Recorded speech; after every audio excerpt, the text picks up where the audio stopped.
Hey, you know what time it is? It's time for that monthly market update. And woo, I got a doozy for you this month.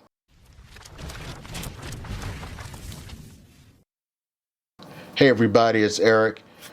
And I want to go ahead and talk to you about what's going on in the market because it doesn't get any better.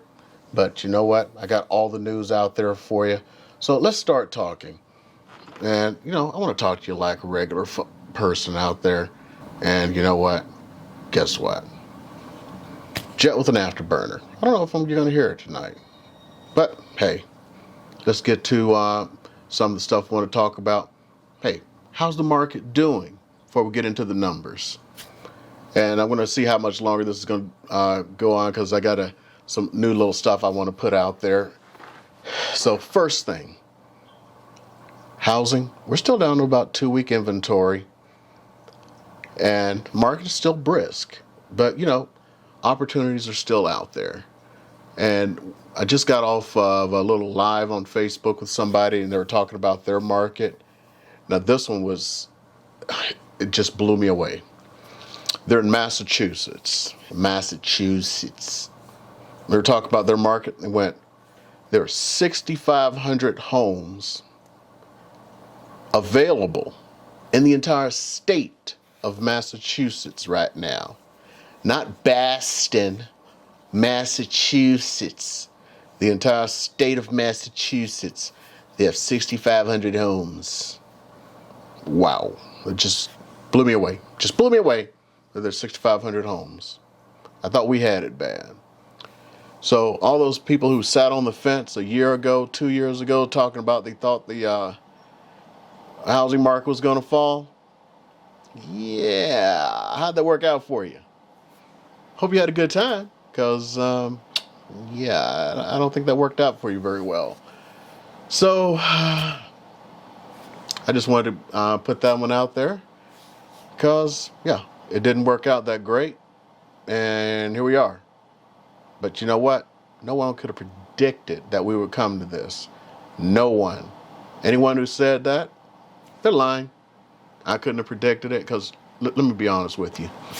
We should have been in a recession right now. Only reason we're not in a recession is the reason when this all began, people were going like, oh man, this is going to be bad. I remember like the first month of this, had a lady call me up going, well, they're going to have to sell me their house. We're in a pandemic. They'll have to do what I say. Yeah. No one predicted that the government would do the right thing. That old Keynesian economic model came along and threw all this money at it. Just threw money and threw money and threw money. You know what throwing all that money did? It prevented the recession that was going to happen this year anyway.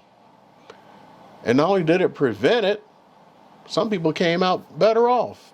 Now they say about 17% of Americans say they're worse off than before the pandemic began. But you know what? Every single year, about 17 or 20% say they were worse off than the year they were before. So, look at all the people who are better off. Let me tell you how better off some people are. This week, I had 2 outstanding, overqualified buyers. Both of them have lost out on houses. Oh, man. One buyer, I don't want to put price points out there. We went out, we put an offer on a house. We put it out $25,000 over the list price. How do you beat that? You know what beat it? 50,000. I'm sorry. I want to be very specific on this one. The winning bid on the house was $51,000 over list price. Wow. Ready for this? Cash. Ready for this? No appraisal. What? Had another great buyer. This one just happened today, last night, this morning, whatever. Put in an offer, No, new house on the market, nobody, no other offers. So I'm figuring, hey, maybe we're getting in there. We're gonna get this one. Another offer comes in after hours. Well, actually, right before we wrote the offer, but they didn't sign it until today. Get it in this morning. Late last night, an offer came in that was higher. Two more offers came in after hours this morning. They took the higher offer. I don't know how much higher, she didn't say, but the agent was very condescending about it, in the most condescending of Vegas ways of, oh, I got a higher offer last night. So my sellers took it. It's like, yes, I got much more money. Yes. Yeah, so yeah, that's how that went. You know how it is. But hey, that's the market it is. And that's what it is today, man. So punch with it, we roll, and we go to the next one. So is there a light at the end of the tunnel? I think there is a light, because the thing I was talking about with Massachusetts, 6,500 homes, he put some enlightening little facts out there. A lot of people aren't selling because they're afraid. And some of the fear had to do with their children were at home. Schools were closed down, and they were educating their children at home, so they didn't want people trouncing through their homes. Well, school's back. Got your vaccines in arm. I ain't gonna lie, got the vaccine in my arm, baby. Got the vaccine in there. A lot of states, people got that vaccine in their arms. So they're not as afraid anymore, which means more people are going to start putting those houses back on the market. Now, systemically, we're in a situation where it's probably going to be this way for a minute. Lumber prices are up over 100%. So new builds, they're going to be more expensive. They've been holding prices down a little bit by doing some things like taking a little bit longer to build a house, putting people off a little bit, putting that stiff arm out there. So that's been holding some things out, because they can't really pass the cost on to you. They can't automatically, double the price of a home tomorrow. The house that was $300,000, they can't go, okay, it's magically, it's not all lumber, but okay, it's now magically $450. They can't do that. So they know there's things they have to do, and they can only absorb so much of that. So that's what's going on there. Some of the other things, with school being back, some of those people are going to be more inclined to put their houses on the market, because they don't have to worry about the fact that, hey, at 2 p.m., what am I going to do with my kids when somebody wants to come see the house? Oh, they're in school. They can come see the house now. So we may have some loosening. So let's see what happens during the summer. So what if you're a seller? You still have some negotiating room. If we're still under a month of inventory, if you're afraid that you're going to sell your house and not have a place to live, you can structure that deal. How do you structure that deal? Okay. Put it in the contract in MLS. House sale contingent upon finding a new house. Trust me, there are some folks out there who are going to say, yeah, I'm willing to take that chance. Well, if you're willing to put your house on the market contingent to it, someone else is. Because one of the things that's been happening in the market is there are people, like, let's say in the good old days, I'm going to put my house on the market, then I'm going to go find a house. That's the way it used to work. Then, well, at least, when you got a buyer for the house, then you go and look for a house, blah, blah, blah. And then, okay, my house is closed on this day. No, now nobody's going to even take that. What if we can get back to that market again? Then people will be more willing to put their houses on the market. You see, back in the military, we used to have this thing called the self-licking ice cream cone. Aren't we creating the issue if no one is willing to take your offer until you sell your house, but you're not willing to sell your house unless you have a house to move? See how it just gets worse and worse? We're creating our own issues here. So sometimes we got to, cooperate. So let's get back to that. I know I'm one man. I can't do jack. It's like when I went to staff, tell guys, it's like, you know what, I'm going to staff and ain't jack I can't do it. I can do it for you to help you, you know. Because everybody's like, I'm going to go to staff. I'm going to change the world. And they don't do jack. And again, for the buyers, offer what folks need. I mean, if you're looking at a seller, they need something. It's not just always about, you know, money. It's about money. But, you know, offer money in different ways. Like I said, offer that closing cost. Offer to pay some commission or something like that. And here's one. Remember when I talked about, like on the East Coast in the Carolinas, agents there are like, hey, don't even bring me an offer unless you bring me a bank statement showing they can actually cover this. I had a buyer where I started like including their bank statement. Yeah, that actually made a difference. You know why? Because appraisals are coming back low and these people are claiming they're going to cover a difference and they ain't have money. They were hoping and let's see if it comes back. Oh, I ain't got that money. If you're out there and you really do have the money and you really want that house, give them that bank statement. All you got to do is scratch out all the information, like your bank account number. You don't want anybody to have that. Use some common sense. So, boom, there you go. So that's your update for that part. Let's get into the numbers, the nitty gritty for the things that you need to know. Okay, so I'm looking at the figures and we are on, this is something I get from my title company here. So I'm looking at it. Now, I think they made a mistake when they created this. It says February, but I know for a fact this is March data. Now, according to them, there was 4,648 sales. But look at this. This blows me away. 1,123 of them were cash. So that's making 24% of all sales in the month of March, cash transactions. Where's this cash coming from? I'll tell you right now, majority of this cash, California. That's what that $51,000 offer, that came from a California seller or a buyer. They sold their house in California to buy a house here in Las Vegas. And I know I do a lot of VA, only 336 were VA buyers. And a lot of times the VA buyers are not represented properly because they go after other types of loans like conventional FHA because the lenders do not understand the product. And you are missing out on the greatest thing since sliced bread. First of all, you have a better DTI using a VA loan than you do for conventional or FHA. And you are many times being screwed by your lender because they do not understand the product.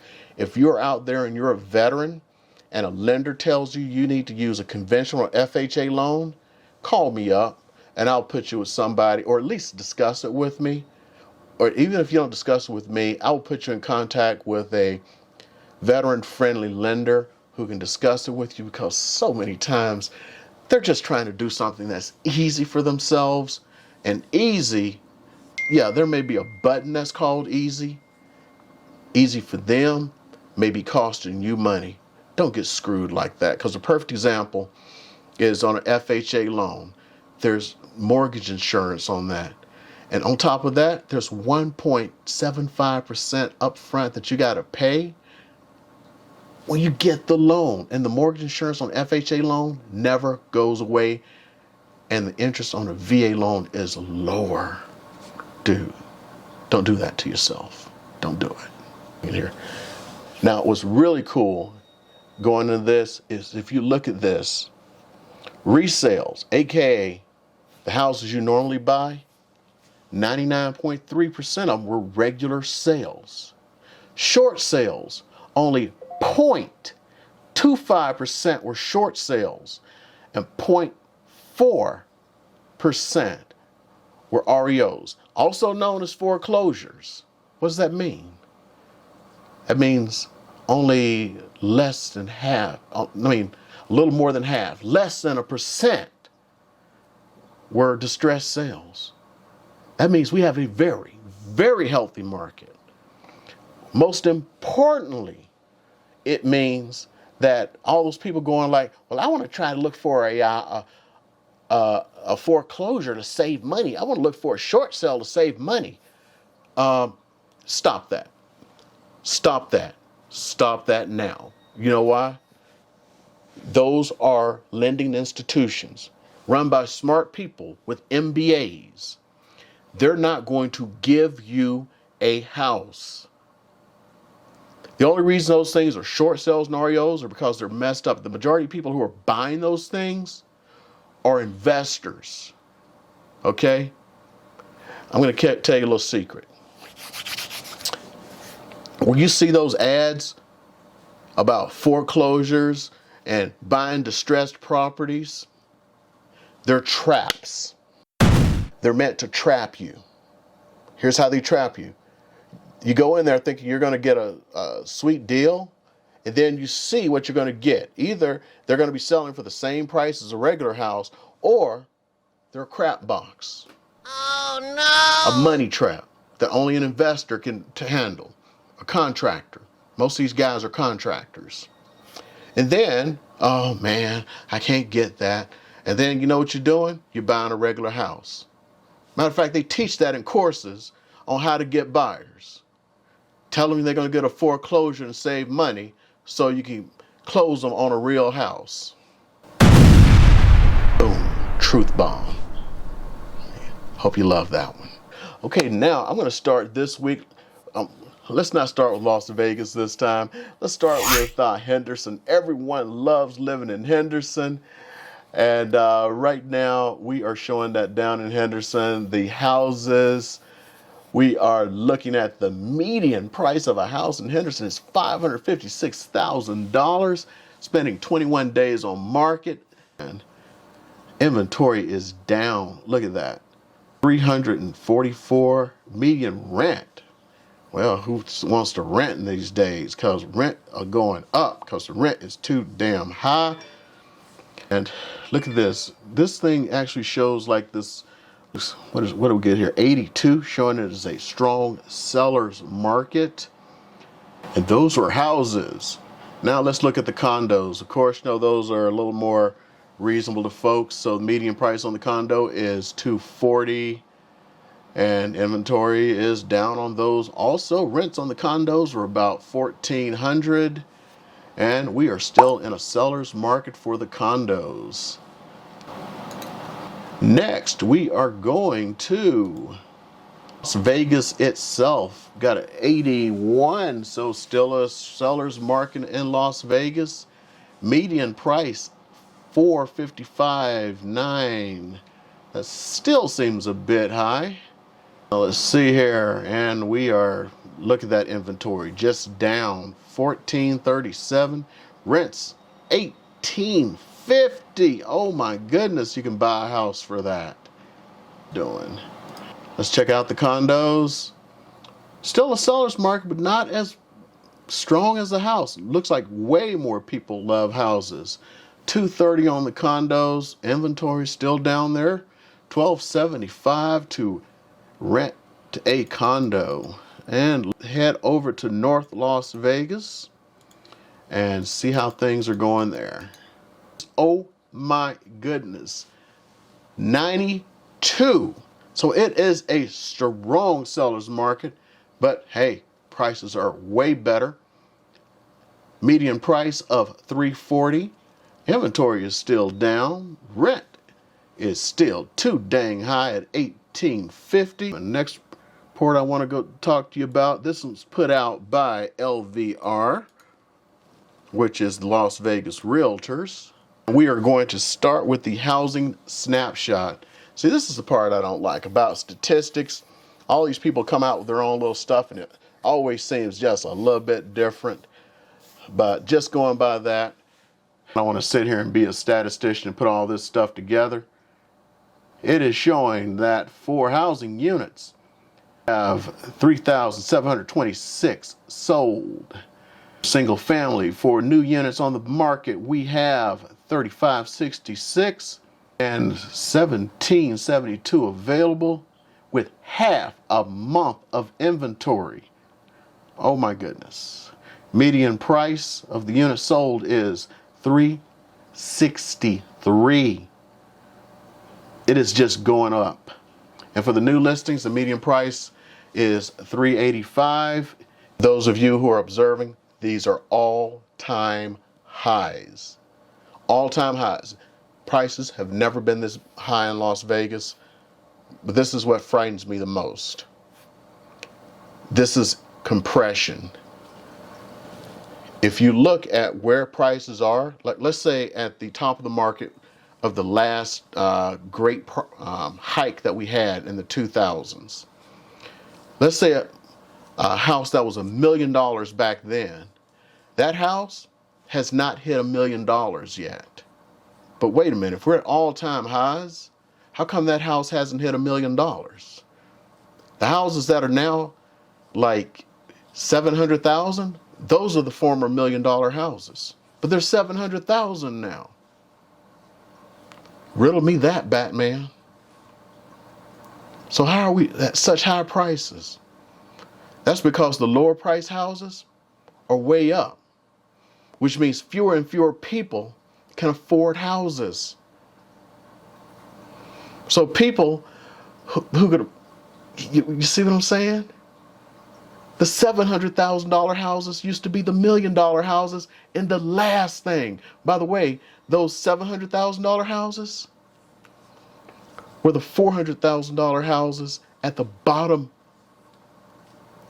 at 2012.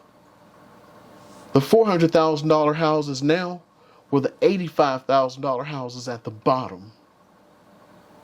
Well, maybe the $100,000 houses. Think about that. Think about that. Think.